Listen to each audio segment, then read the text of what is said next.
When people mention a film version of Babes in Toyland, usually the Disney one is the first one that comes to mind. And that either means that it's really good, or all the other film versions range from bad to really bad. And yeah, that's kind of my outlook on it. I loved this film growing up, but watching it again, it doesn't hold up that great. It's got a lot of good people, and the money in the production definitely shows, but in terms of the story and the main character, it's kind of all over the place and pretty bland.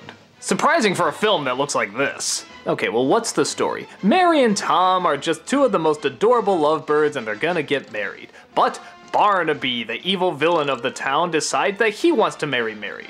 How do I know this? Because he literally tells the audience. If I'm to get my hands on Mary's money, the person Mary marries must be me, not Tom, me.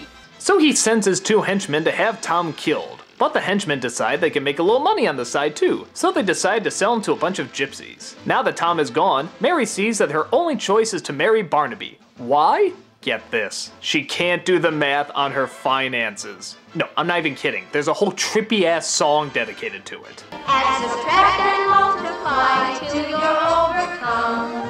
This is much too hard for us. We can't do the sum. Barnaby of course accepts the offer to marry her and calls in a bunch of gypsies for entertainment. And, wouldn't you know it, Tom's in the gypsy band and of course they get back together. But then we shift to kind of another story as a bunch of the kids wander into the forest of no return and Tom and Mary go to try and save them. Only to run into a toy maker who makes a device that can shrink things down, but then Barnaby seems to follow him and he shrinks everybody down and uses that as leverage to still marry Mary, but then Tom breaks open a bunch of the toys and they have this big epic battle and this is weird.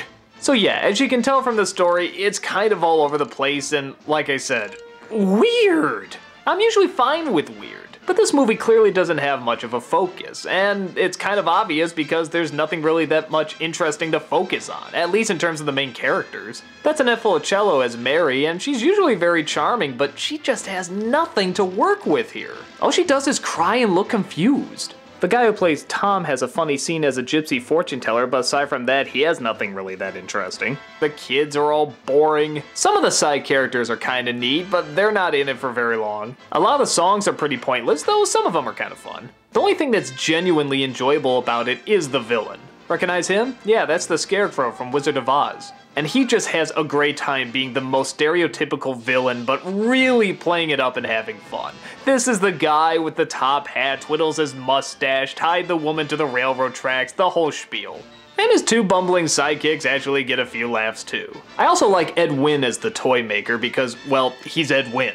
Anything he's in is just gonna be a ton of fun, even if it sucks. Aside from that, like I said, the look of the production is really impressive. I mean, yeah, it's obviously a set, but it's such a big set. And it's so creative with all the colors and the costumes and the puppets, and it looks really imaginative. Even if it is sort of dressed in that 60s and 70s style that dates it a bit, but not too bad. The music and songs as well, though not always necessary, are still nice to listen to. I could listen to that March of the Toy Soldiers forever. And yeah, we've heard it in a bunch of our different versions, but man does it sound good here.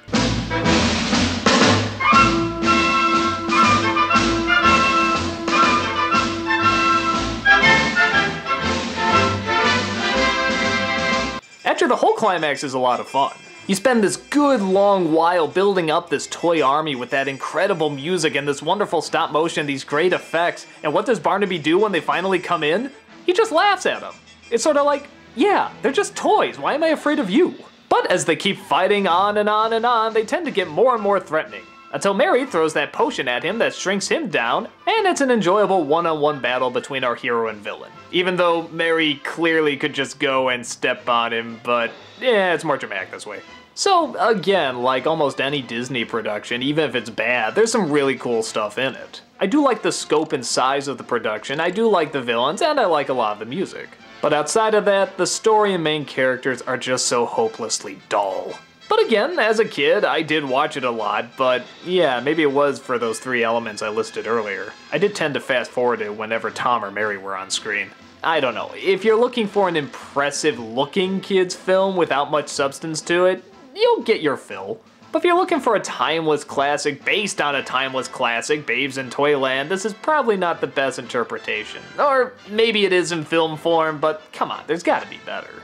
Looks great, sounds great, but not too much else to it.